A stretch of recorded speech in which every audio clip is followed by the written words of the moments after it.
Good morning, students. Welcome to physics class. This video is related to 12th English medium student. As you know, we are discussing about the atomic physics. Last lecture पे मैंने आपको atomic physics start किया था, जिसमें मैंने आप लोगों को थॉमसन एटॉमिक मॉडल और थॉमसन एटॉमिक मॉडल के साथ साथ मैंने आपको alpha scattering through Rutherford alpha scattering के बारे में समझा दिया और उसके कंक्लूजन। आज हम आपको बताएंगे साइज ऑफ न्यूक्लियस। ठीक है, तो आइए देखते हैं साइज ऑफ न्यूक्लियस। इसको हम क्लोजेस्ट अप्रोच ऑफ न्यूक्लियस भी बोलते हैं। ठीक है, क्लोजेस्ट अप्रोच ऑफ न्यूक्लियस। देखो, ऐसा है कि न्यूक्लियस के बारे में तो अल्फा स्कैटरिंग से ही पता चला था और ये पता चल चुका था ऐसा अल्फा पार्टिकल 20,000 में से एक अल्फा पार्टिकल ऐसा था जो 180 डिग्री पर स्कैटर्ड होता था। 120,000 एक 20,000 में से एक अल्फा पार्टिकल ऐसा था जो 180 डिग्री पे क्या होता था, स्कैटर्ड होता था। जैसे ये न्यूक्लियस है आपका, न्यूक्लियस में चार्ज है Ze। ठीक है, अब यहां से किसी अल्फा पार्टिकल के बारे में बता दूं। Alpha particle doubly charged helium nucleus होता है, उस पर चार्ज होता है 2He। अल्फा पार्टिकल होता है बेटा वो 2He4। हीलियम का नाम है अल्फा पार्टिकल। इसका जो चार्ज है अल्फा पार्टिकल वो प्रोटॉन के चार्ज का 2 गुना है। तो जो अल्फा पार्टिकल 180 डिग्री से स्कैटर्ड होता था, ये इसकी रेडियस है, मान लीजिए r। ठीक है, जो अल्फा पार्टिकल 180 डिग्री से स्कैटर्ड होता था ऑलमोस्ट रीचेस और न्यूक्लियस क्लोजेस्ट टू न्यूक्लियस, ये न्यूक्लियस के सबसे ज्यादा पास पहुंचता होगा। I think almost touches the boundary of the nucleus. लगभग ये न्यूक्लियस की बाउंड्री को टच कर जाता होगा, जिसके लिए स्कैटरिंग एंगल 180 डिग्री था। औरों के लिए नहीं सर, औरों के लिए चीज नहीं चलेगी। केवल उसके लिए जिसके लिए स्कैटरिंग एंगल 180 डिग्री था, वो अल्फा पार्टिकल जो है वो लगभग न्यूक्लियस की बाउंड्री को टच करते हुआ आएगा। तो इसके लिए स्कैटरिंग एंगल 180 डिग्री था। हम यहां से अल्फा पार्टिकल को क्या प्रोवाइड कराते हैं, काइनेटिक एनर्जी, जो इधर जाते जाते टोटल काइनेटिक एनर्जी किसमें बदलती है, पोटेंशियल एनर्जी में। फिर ये लौटना चालू करता है। जैसे ये मार्कर है, आप इसे नीचे से ऊपर देखिए, मैक्सिमम हाइट पर सारी काइनेटिक एनर्जी किसमें कन्वर्ट हो जाएगी, पोटेंशियल एनर्जी में। तो K किसमें कन्वर्ट हो जाएगी, Pe में, और फिर ये लौटेगा। तो आपको बता दूं, चार्ज पार्टिकल की जो पोटेंशियल एनर्जी होती है वो होती है K Q1 Q2 upon R। ये चार्ज पार्टिकल की पोटेंशियल एनर्जी है। तो काइनेटिक एनर्जी हो जाएगी K, पोटेंशियल एनर्जी क्या होगी, K तो आएगा ही आएगा, Q1 की जगह आएगा 2E और Q2 की जगह आएगा Ze, और यहां पर आ जाएगा नीचे R0। ठीक है, अपन को ये R0 ही निकालना है। तो R0 बराबर क्या होगा, 2K Ze square, 2K Ze square upon K। वैसे K बराबर जो होता है वो 1/4 पाई एप्सिलॉन नॉट होता है। ये आप लोग फर्स्ट पहले से पढ़ेंगे। इसे कूलाम कांस्टेंट कहते हैं।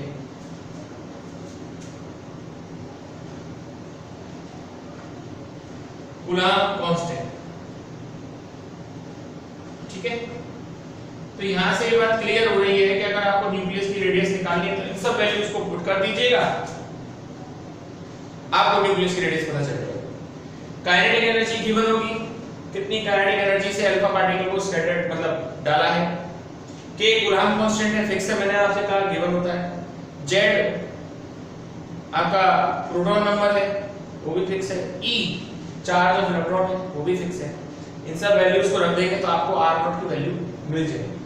तो ये है साइज ऑफ न्यूक्लियस निकालने का एक तरीका जिससे हम लोग निकालते हैं। और वैसे मैं आपको बता दूं जो न्यूक्लियस का साइज है वो 10⁻⁻14 मीटर टू 10⁻⁻15 मीटर के ऑर्डर का मिलता है।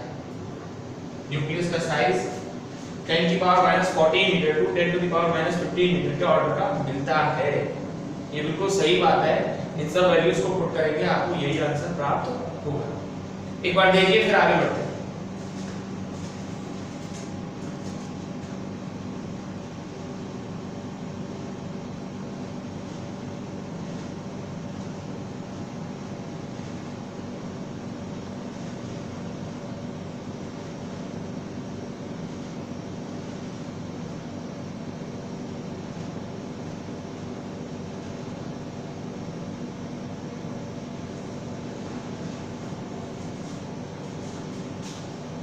चलिए सर, अगला हमारा टॉपिक है force between alpha particle and nucleus.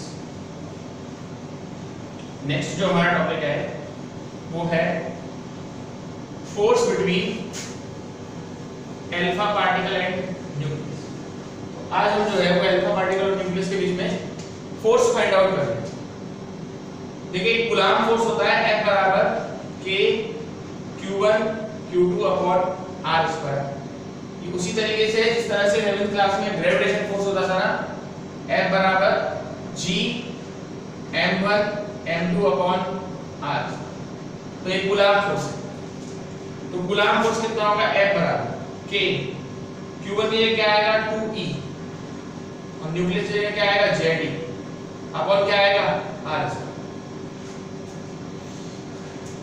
तो ये तो क्लियर है कि ऐसा न्यूक्लियस अगर न्यूक्लियस और अल्फा पार्टिकल के बीच की जो कूलॉम फोर्स जो है F प्रोपोर्शनल टू 1/r²। तो कूलॉम फोर्स जो है वो डिस्टेंस के स्क्वायर के इनवर्सली प्रोपोर्शनल है। यानी अगर न्यूक्लियस के बीच की डिस्टेंस ज्यादा होगी तो फोर्स कम लगेगा और अगर न्यूक्लियस के बीच की डिस्टेंस कम होगी तो फोर्स ज्यादा लगेगा। इस पर रिलेटेड मैं आपको एक डायग्राम समझाता हूं। देखिए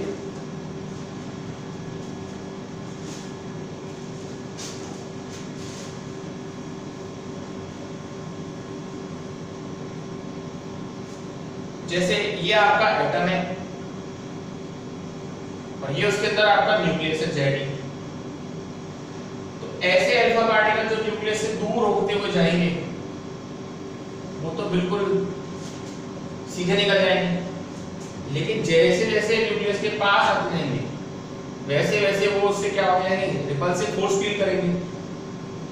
भाई न्यूक्लियस पे चार्ज है D है, अल्फा पार्टिकल में चार्ज 2e है, दोनों पॉजिटिव है तो रिपल्शन लगेगा और पास आएंगे और लगेगा। ये वो डायग्राम है जो आप लोग छोटी क्लासेस में पढ़ते हैं।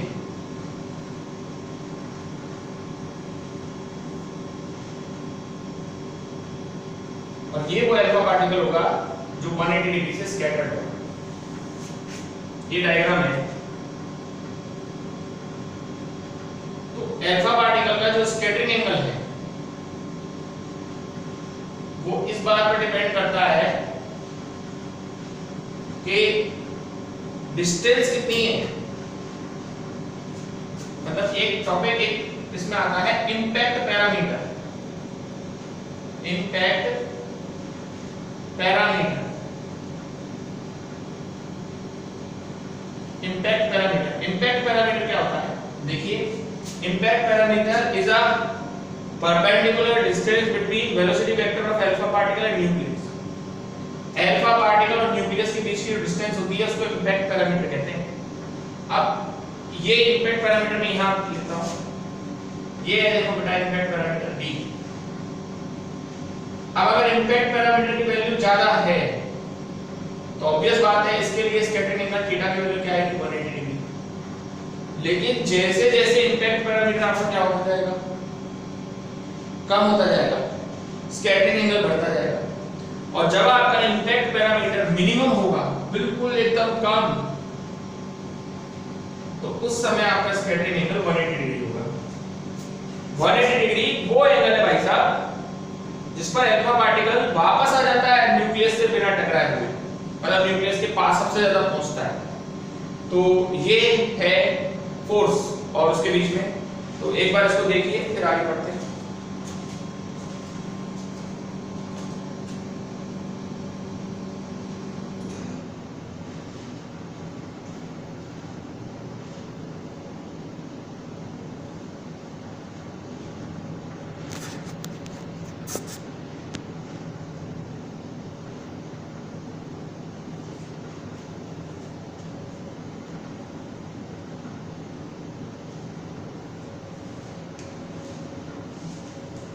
चलिए सर, अब हम आपको बताते हैं रदरफोर्ड एटॉमिक मॉडल। चलिए देखिए रदरफोर्ड का एटॉमिक मॉडल क्या है। हाँ जी, रदरफोर्ड के एटॉमिक मॉडल में 3 बातें हैं।